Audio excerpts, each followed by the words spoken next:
Jerusalem அங்கே உள்ள ஒரு தேவாலயம். அதில் உள்ள பலிபீடத்தின் முன்னாடி ஒரு பெட்டி உண்டு. அது காணிக்கை பெட்டி. ஆலயத்துக்கு வர்றவங்க பிரார்த்தனை பண்ணிவிட்டு திரும்பி போகிற சமயத்தில் அந்த பெட்டியில் காணிக்கை போடுவாங்க.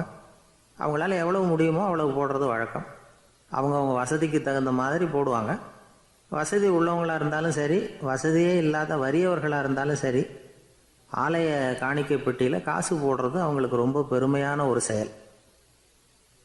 ஒரு சமயம் இயேசு தம்முடைய சீடர்களோடு அந்த ஆலயத்துக்கு வரார். அங்கே உட்காந்து ரொம்ப நேரம் வழிபாடு பண்ணிகிட்டு இருக்கிறார். சீடர்களும் அந்த ஜபத்தில் கலந்துக்கிட்டாங்க. வழிபாடு முடிஞ்சுது. இயேசு உட்காந்துருக்கிறார். காணிக்கை பெட்டியில் காசு போடுறவங்கள கவனிக்கிறார். சீடர்களும் அதையே கவனிச்சுக்கிட்டு இருக்கிறாங்க. ரொம்ப பேர் வரிசையாக வந்தாங்க. அவங்களால முடிஞ்ச அளவுக்கு காசு போட்டுட்டு அவங்க பாட்டுக்கு போய்கிட்டு இருக்கிறாங்க.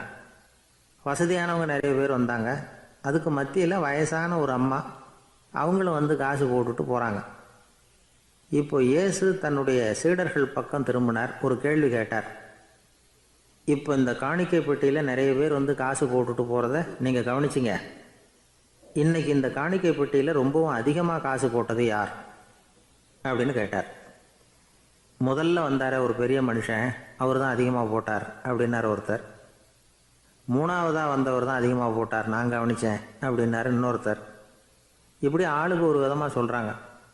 கடைசியாக இயேசு சொன்னாராம், இன்றைக்கு அந்த பெட்டியில் அதிகமாக காசு போட்டவங்க அந்த வயசான அம்மா தான் அப்படின்னாராம். சீடர்களுக்கு ஒன்றும் புரியல. அந்த அம்மா ரொம்பவும் ஏழையாச்சே, அவங்க எப்படி அதிகமாக காணிக்கை செலுத்த முடியும் அப்படிங்கிறது அவங்க சந்தேகம். இயேசு விளக்குனார்.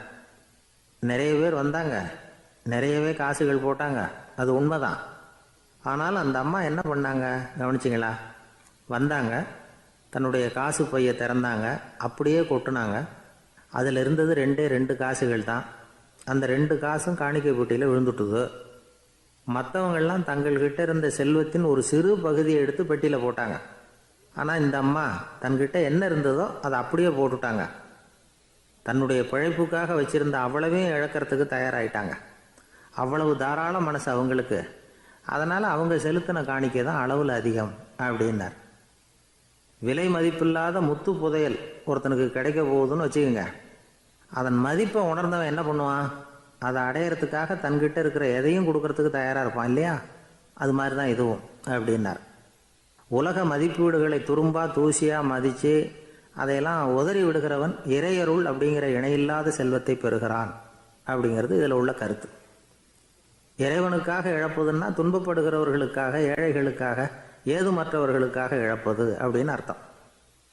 உங்கள் அயலானுக்கு நீங்கள் என்ன உதவி செய்தாலும் அதை எனக்கே செய்கிறீர்கள் அப்படின்னு இயேசு சொல்லியிருக்கிறார். அடுத்தவங்களுக்கு உதவணுங்கிற குணம் இன்னைக்கு ரொம்ப குறைஞ்சி போச்சு. ஒருத்தன் வாழைப்பழத்தோல் வழுக்கி கீழே விழுந்துட்டான். பக்கத்தில் இருந்த நண்பன் உடனே அவனை தூக்கிக்கிட்டு போய் ஆஸ்பத்திரியில் சேர்த்துட்டான். அதுக்கப்புறம் சொன்னான், நீ அந்த வாழைப்பழத்தோலில் காலை வைக்க போகிறத முன்னாடியே நான் கவனிச்சுட்டேன் அப்படின்னானா. அப்படின்னா அப்போவே நீ எனக்கு உதவி செஞ்சுருக்கலாமே அப்படின்னானா அவன். நான் டாக்டருக்கு உதவலாம்னு நினச்சிட்டேன் அப்படின்னா இவன். வாழ்க்கையில்